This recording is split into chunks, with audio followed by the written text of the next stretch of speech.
Um, so y'all sit any way you would like to sit comfortably here, and we'll start, we'll begin. Be Here Now, Ram Dass, and it's been really an amazing book for us.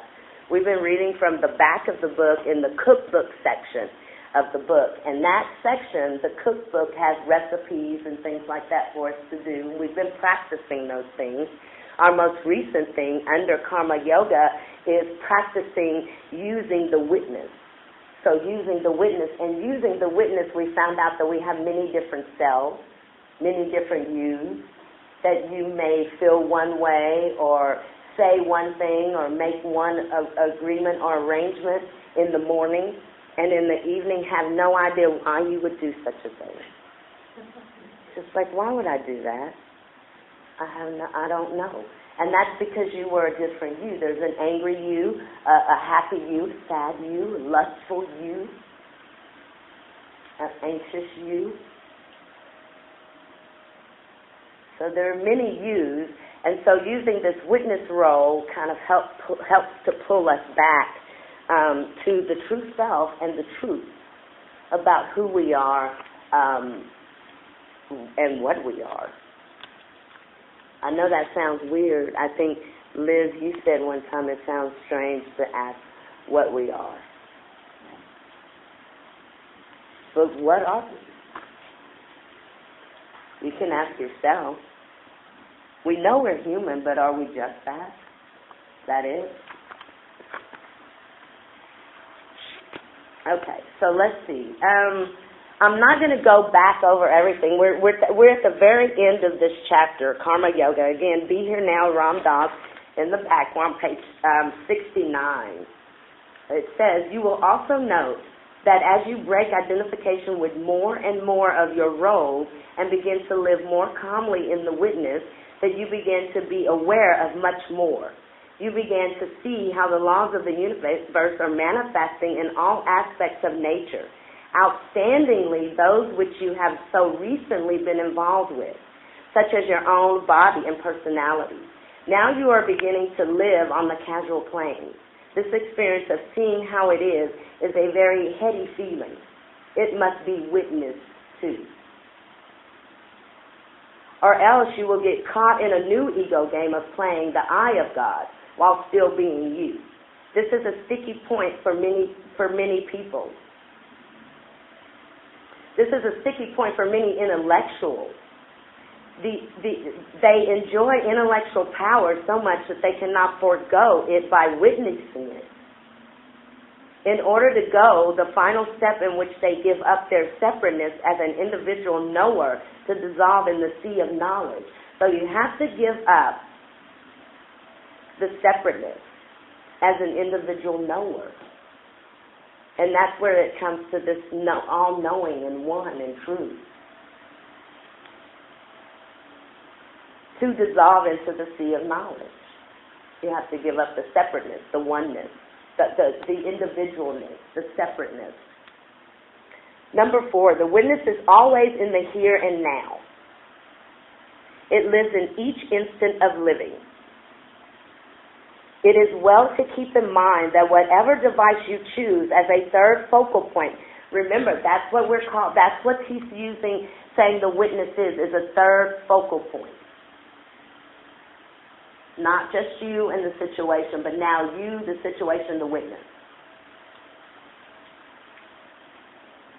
It is a very temporary crutch.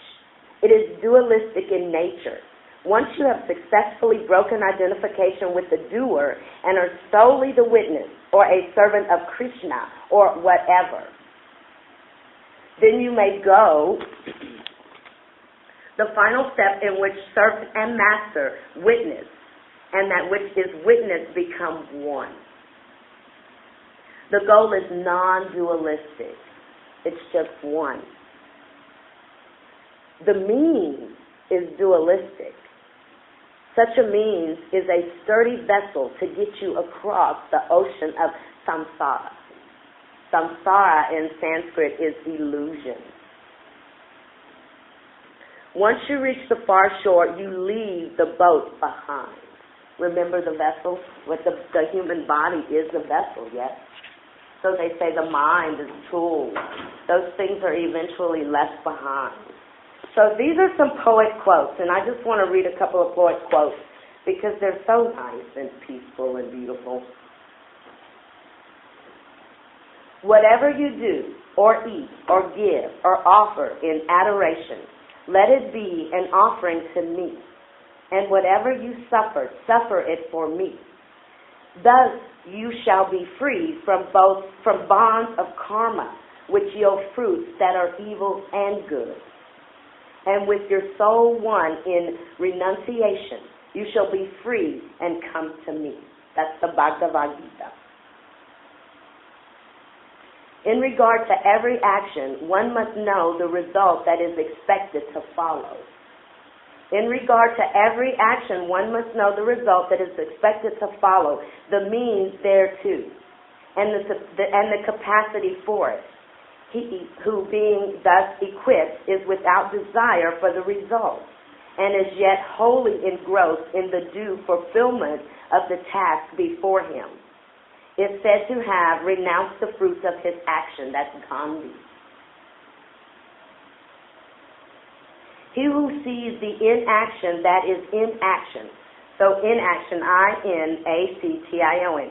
He who sees the inaction that is in action, and the action that is in inaction is wise indeed. Even when he is engaged in action, he remains poised in tranquility of the Atman. The Atman, Sanskrit, is the self. The Bhagavad Gita. To study Buddhism is to study ourselves.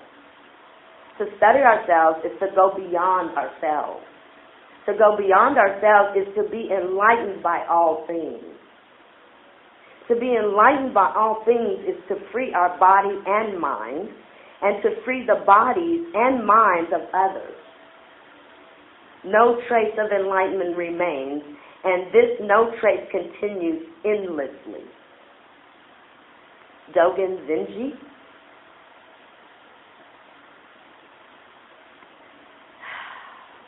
If you observe well, your own heart will answer.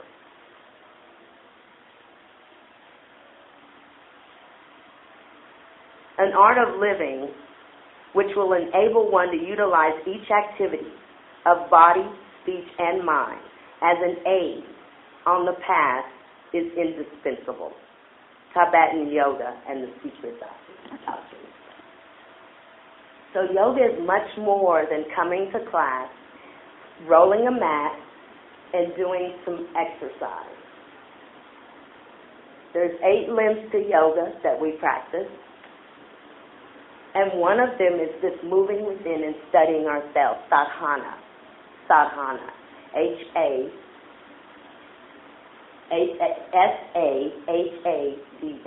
Sadhana. So that is a part of the practice. And that's what we've been doing. We've been witnessing ourselves and witnessing situations and witnessing what's going on. And it really does change how it changes a lot. Todd said on the way tonight my traffic stress wasn't as high. It was just inside out. I don't know. I don't feel as much of a need to but inside I'm like you know what I mean. So it's still there, but I'm working on it. You know, and Robin was saying that she's been practicing using the witness role. And what's happening is she's got several witnesses because each witness keeps finding the other witness that's witnessing, judging. And then she goes to the witness that's witnessing the witness, and the witness, and there's just lots of witnesses there. Do you have a question? Or does anyone have any experiences that you would like to share from the past week? It's about a week. Well, I always think I'm thinking of the witness as my true self, actually. Mm-hmm. And so when I'm have a feeling of being taken over by emotion, then the witness pops into my head several times this week, so thank you. Very, very, very nice. And then you're able to just kind of observe. Yes. Witness, observe. Mhm. It sounds like the other lady interprets it different, but that's how you find yourself, Yeah. And we said last week, it's not very easy to observe without changing or judging, right? Because I could say, let's breathe. I could say, let's start to breathe now. But I just want you to be aware of your breath. I don't want you to change a thing.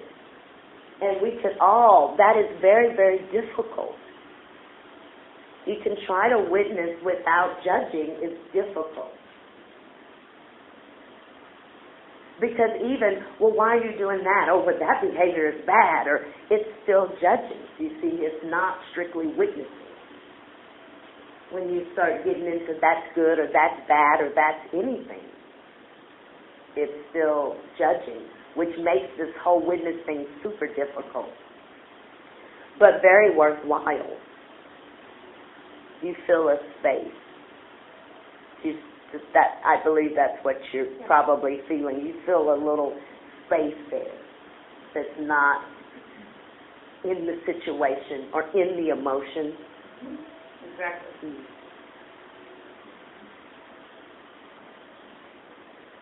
I forgot everybody's name now. Oh, name spelling thing. Y'all have to come like 3 years before I would even come close to knowing what your name was. So the spelling of the name is working great. Do y'all have any questions, or would you like to add anything? That's the end of the witness chapter, Karma Yoga. When you're practicing this, you're practicing Karma Yoga. Our next chapter, and Martha, maybe you can help me pronounce this because I'm sure I'm not going to pronounce it correctly. Bhakti? Yeah. Bhakti Yoga is next week. Bhakti. It makes Bhakti. It's Bhakti. Bhakti.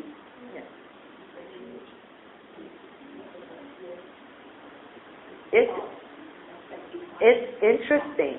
Many different styles and ways to practice, many different yoga. It's not, you hear yoga, don't just think, oh, well, that, I know that. That's at the YMCA. I know what that is. No. Not. Union. Body, mind, and soul is yoga. However you get that union. Yoga. It turns out to be 2 hours. Y'all know how that goes. Yeah. Bhakti is the actual meaning of bhakti is the act of Love. respect. Respect. The act of respect. The act of respect. Okay. Very nice. Thank you. Yeah. Thank you. Yeah, do you want to, let's see if we can see a little bit of how at least we give ourselves a taste, a little taste of it. That way y'all have to come to class next week or listen to the podcast.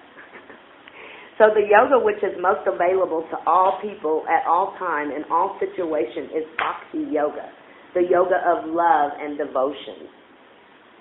It is the method of merging in ultimate union through the heart. We all need this. The method of Bhakti Yoga is dualistic in the sense that one experiences love at first in relation to something separate from oneself. The goal and natural outcome of Bhakti Yoga, however, is non-dualistic in the sense that the ultimate state is one in which the lover and beloved merge in one.